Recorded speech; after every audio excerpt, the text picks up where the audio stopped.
મિત્રો, આ મારા ખેતરમાં તમાકુનું વાવેતર કરાયેલું છે અને હવે એમાં રાપડી કાઢવાની થઈ ગયેલ છે.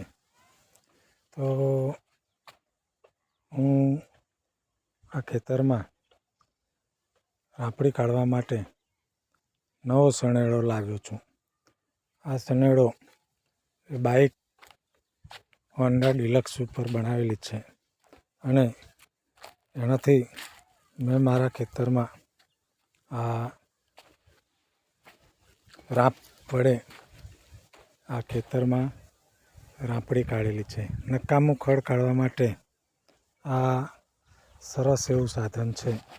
તો આપ જોઈ રહ્યા છો સનેડો, મિની સનેડો ટ્રેક્ટર બનાવેલ છે તે આપ જોઈ રહ્યા છો. બાઇક સનેડો